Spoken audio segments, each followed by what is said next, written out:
Nagbenta ng dalawa. Ito na yung saging last time. Isip ako, paano ko ilalagay yung... Kunti lang yung butter ko. Kapiranggot na lang yung butter ko. Saka yung ano, tawag nila.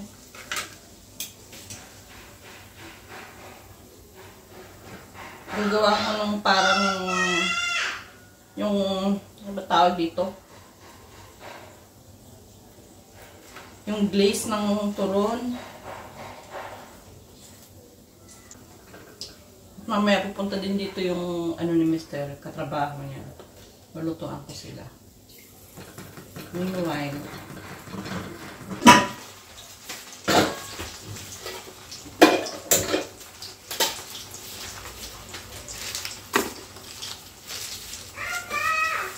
Rain, what she's doing there, ate?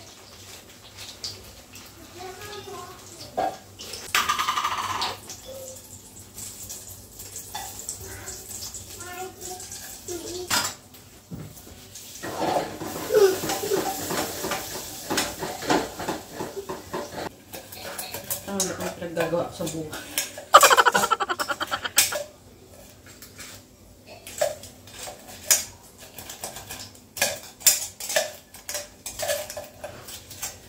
This is sweet.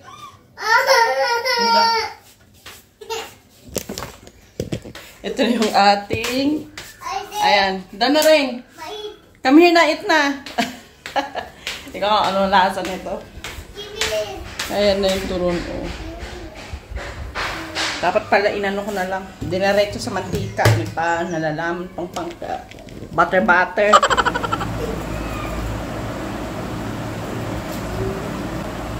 May pagamaan siya. Tawag ito. Masim-masim.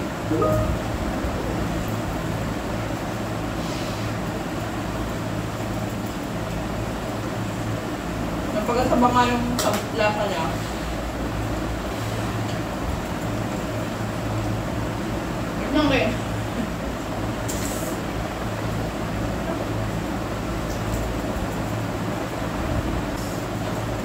Wait lang, it's hot.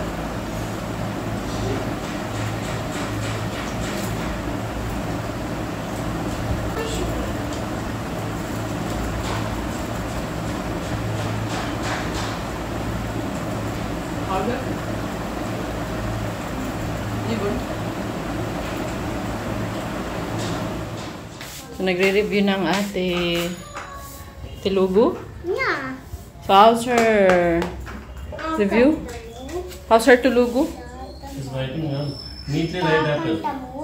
Is there any mistakes when she writes? Ito kasi yung ano nila, oh. Ito yung panulat ng Telugu. Yung Telugu, more on siya na bilog-bilog. And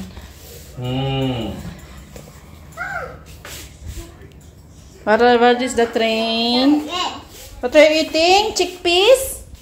Yummy? Ay, yummy. Tinanggal na naman yung tali niya sa buhok. Ha? Eat chickpeas. What is that? Chickpeas. Chickpeas. Ah, what is that? Oh. Oh, no. Punta kami mamaya guys ng D-Mart. Baka ano hinunod itong mga 2 PM ko. Punta kami mamaya ng D-Mart kasi may potluck sila mister. Inaano nga ng makatrabaho niya na curry daw kasi sabi niya hindi naman maano yung asawa ko. Hindi naman daw ako magluto ng curry. Kasi hindi na talaga ako mag-curry ng Indians guys. Yung pang-curry ko lang yung pang na pagkain yung ano, yung pangluto, hindi yung pang maramihang tao. Kaya sabi niya, hindi mag-Pinoy foods na lang daw. Eh, dahil nga may exam si Annie, sabi ni Mr. next time na lang paglulutuin si Annie ng ano, ng Filipino food. Sabi ko, okay naman sa akin yung ano lang, yung mga dessert. Sabi niya, next time na lang sinasabi niya na daw na ano na cold drinks na lang dahil sa kanya. So, pupunta tayo mamaya pabumili ng mga cold drinks. Nung ibang maliliit. Mga grocery na naubos na. Hindi namin nabili last time. Nagtatapo ako. Siguro sabi ko, siguro ayaw mo siguro ano ng Pilipino. Hindi ako masarap ng luto. Sabi hindi ganun kasi nga si Anika may exam. Parang nabubuhay na lang ako para maglaba at saka magtupi. Pag di natapos-tapos yung laba at saka tupi. Dahil tilugo nga ngayon yung exam ni Anika bukas, si Mr. ang nag-hold sa kanya. So medyo nakapagpahinga pa ako. Bukas na naman ulit. Ito yung malaki ba ito? Kay Anika yata. Hindi nagustuhan guys ni Mr. yung turon kasi ayaw niya daw nung Kerala banana. Yung ano kasi medyo may something siyang amoy. Siguro hindi siya familiar. Alam niya naman to si Mr. Pag di familiar at hindi niya gusto, ayaw talaga. Hindi adventure sa pagkain niya. So hindi niya nagustuhan. Yung kinain niya lang yung wrapper. Sabi niya, try mo na lang yung ibang ibang bananas kakain ako. Pero hindi niya daw kasi bet yung amoy ng Kerala banana. Yung lasa kasi kanina ng Kerala banana siya. Alam yung maasim-asim. Yung parang sa atin yung, ano ba tawag dito? Yung pinang banana Q, nakalimutan ko yung term. Maasim-asim siya, tapos na medyo sweet, pero may something na amoy. Parang may ibang aroma siya. Yun yung ayaw niya. Sabi niya, try mo na lang ibang banana kakain ako. Wala kasi yung kung may langka sana yun, sana nako-cover yung amoy na ayaw niya. Walang mahanap na na langka. Yung langka dito, nawawala. Pag di mo hinahanap, makikita mo. Pag hinahanap, hindi mo na makita-kita. Nilinis mo na ako ng bahay bago kami. Maalas-8 pa naman kami aalis. So, pagdating namin, wala akong gagawin. Mag-ano na ako ng pagkain, maghahanda.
Right? Is this enough for you? Too much that is. Nana or sheep to eat this much. There's a small one. Reduce some more.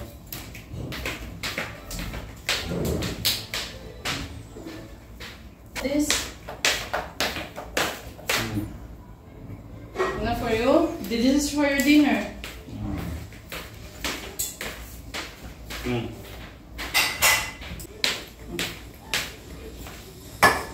Why you use a chickpeas? Not this chickpeas. Chickpeas. No, that is chickpeas. Right. Big one. I want. Chickpeas is there. Okay. Let's take it up.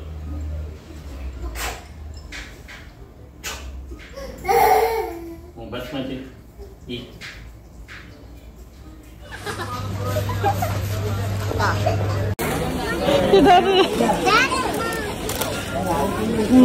It's already heavy.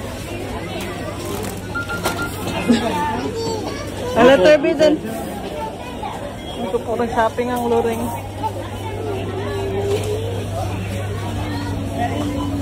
Shopping. Dede, papa, oh. Kaya niya ibigay yung tray. Yung nasa magbitbit. Saan kayo Lorraine? Rain, how's your shopping?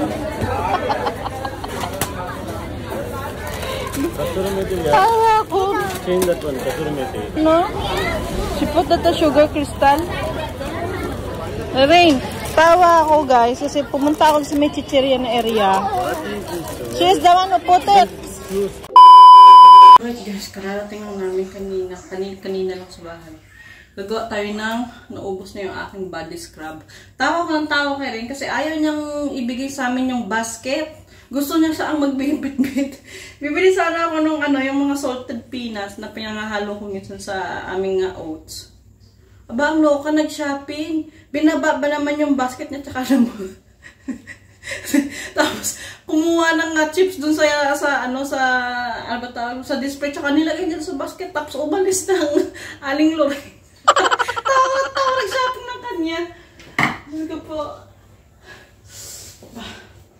Nagawa din ako pala ng aking rice water. Ito, konti na lang.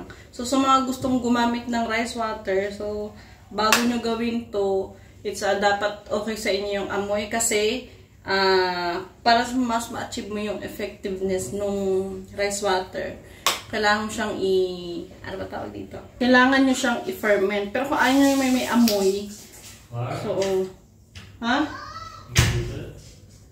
nothing. She closed the door again. Pwede isang gabi nyo lang siyang ibabad. Pero kasi mostly ng mga gustong ma-achieve talaga yung benefits ng rice water, yung iba ginagawa 7 days. Ako kasi 2 days lang yung ginagawa ko. Ayan. So, paubos na siya. So, papakita ko sa inyo kung paano kung gawin yung mga homemade na ginagamit sa katawan na hindi kailangan bumili. Kung meron dyan sa bahay. Pero sa atin, mga mura lang yung tawag nito, mga beauty products. So, dito, meron naman ako sa kitchen ko. So, ginagamit ko na lang siya. Gumagawa na lang ako ng akin. So, una natin gagawin muna guys is yung rice water. Meron kasi, may iba't ibang paggawa ng rice water. Yung iba, pinakakuluan, yung iba binababad talaga yung bigas. Ako kasi ginagamit ko is rice flour. Since may rice flour naman ako dito. So, ito na lang yung ginagamit ko. So, papakita ko sa inyo kung paano ko siya gawin. Ayan. So, sa isang baso, kasi ang consume lang nito guys, kailangan konti lang ang gagawin mo. Kasi, ang lang nito, yung shelter life mga 7 days. Or 2 to 3 days. Kaya isang 1 tablespoon lang yung ginagawa ko. And syempre, malinis na tubig. Ganyan lang kadami. Kasi 2 to 3 days lang ang pagkonsumo ko nito. Kaya konti-konti lang ang paggawa. Pero yung ganito karami minsan naabot ng 7 days. As long as medyo okay para sa akin yung wala pang mga amag, pwede pa siyang gamitin. So, ibababad ko to ng 2 days. Dahil gusto ko ma-ferment siya. Pero kung ayaw yung mga walang amoy, overnight mo lang siya ibabad and filter it out. Papakita ko sa inyo to after 2 days kung anong itsura ng rice water. And takpan natin siya dyan. So this is after 2 days na. Ito na yung kalalabasan ng ating rice water. Ayan. Medyo may bula-bula siyang umaalsa. So, pagkatapos nyan, i-filter natin siya, and then you can already use this one. But, sinasabi ko lang sa inyo, yung magiging amoy nito parang suka ng bata. Kaya sinasabi ko sa inyo, kung gusto nyo i-ferment siya, taste lang sa amoy, mga 10 minutes, mawawala din naman yan.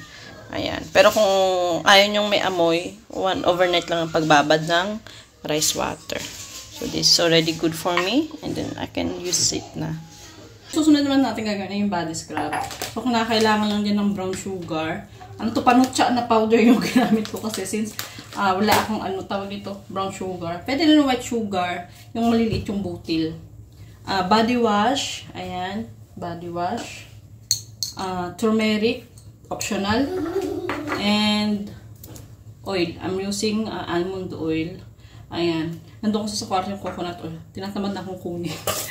Etong malapit sa akin. So, ito yung paggawa kung paano siya gawin. So, ito guys.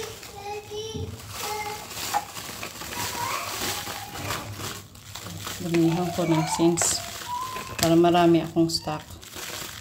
Ito guys, kung mahal yung mga body scrub, nasa 600 din. Pero kung may mga ano ka naman, ingredients na available sa kusina mo, abot kamay mo lang, you can also make this one. And next is yung turmeric. Optional lang to guys, pero ako naglalagay ako kasi antibacterial din to. Pangkulay na din. Huwag lang sobra kasi mamantsa naman sa sa balat.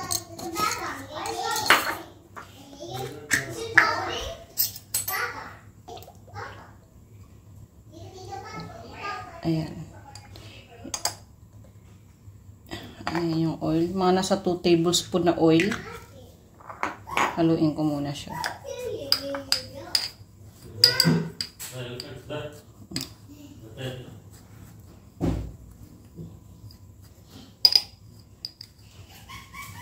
And itong body wash. Dapat yung consistency ng ating body scrub ano siya, basa-basa yung sugar. Ayan. Ganito yung consistency niya.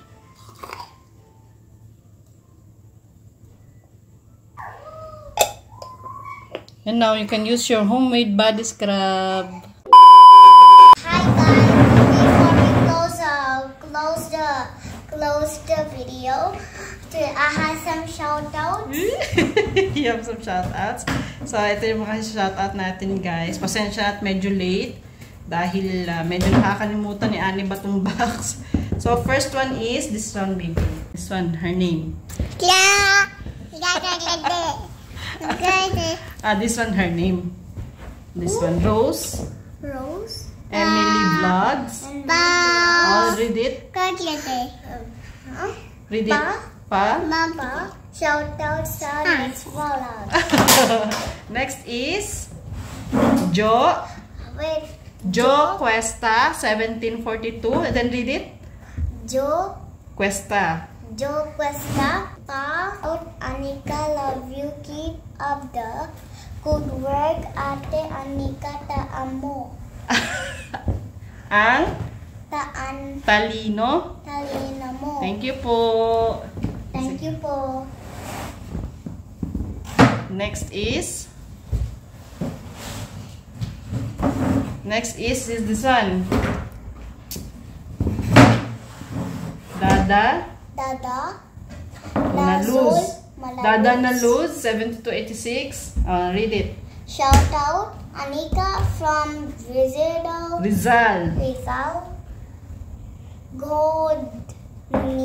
Good night. Naka-short kasi good night. So, yung mga nagpa-shoutout kay Anika guys. So, what you will tell to your viewers? What you will tell to your viewers? Bye. So tomorrow I'm gonna ask you again more shoutouts. Wow, more shoutouts daw. So, thank you guys. And so, always po kayong sana sumuporta sa aming channel. Always do workout. And just like me. So, good night guys. Bye. Sweet dreams. Sweet dreams. And take care. God bless. Okay. Bye-bye guys. Bye.